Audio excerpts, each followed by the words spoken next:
दोस्तों, जितने भी प्यारे बच्चे हैं उनको सुपर ट्रिक से मैं नवाज रहा हूँ। ये सुपर ट्रिक क्या है, जैसे कि कभी-कभी पेपर में पूछा जाता है, आप जानते होंगे कि हम लोग इक्विवेलेंट वेट अगर पेपर में नीट में बहुत पूछा जाता है। नीट यानी कि अगर मैं कहूँ तो नीट एग्जामिनेशन की बात करें, चाहे हम जेईई एग्जामिनेशन की बात करें, इन सभी एग्जामिनेशन में आपने नोटिस किया होगा कि बहुत ज़्यादा पूछा जाता है ये क्वेश्चन, और सुपर से भी ऊपर ये क्वेश्चन माना जाता है।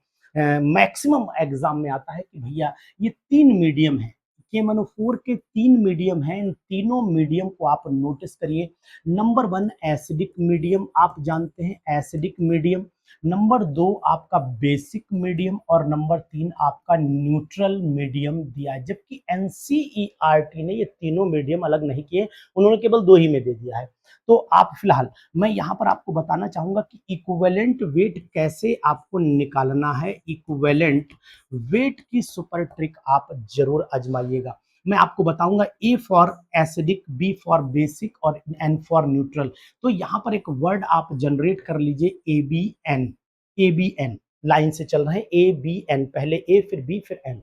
और ए बी एन में आप कुछ मत करिए, अपॉन 513 कर दीजिए। ये नंबर आपको याद रखना है, ए बी एन 513। अब इसका मतलब क्या है, यानी कि एसिडिक मीडियम में आपको जो इसका मोलर मास है उसको आपको 5 से डिवाइड करने हैं।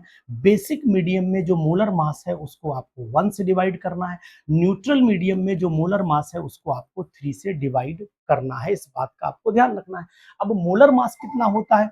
मोलर मास होता है 158 डिवाइडेड बाई 5। 158 डिवाइडेड बाई 5 हो जाता है, और यहाँ पर 158 डिवाइडेड बाई 1 हो जाता है। ये 158 डिवाइडेड बाई यहाँ पर 3 हो जाता है। तो साथियों, आप पूरी तरीके से बहुत ही इंपॉर्टेंट इन चीजों को ध्यान रखिएगा कि एबीएन 513, एबीएन 513, एबीएन 513 मतलब एसिडिक मीडियम में 5 से डिवाइड करेंगे, बेसिक में 1 से करेंगे, और आप न्यूट्रल मीडियम में 3 से डिवाइड करके आंसर कैलकुलेट कर लेंगे। तो है ना सुपर ट्रिक। तो एसिडिक, बेसिक और न्यूट्रल मीडियम को याद करने का सुपर तरीका, 1 सेकंड में निकलेगा आंसर, क्योंकि कैलकुलेशन बना दी हमने बहुत इजी। Thank you.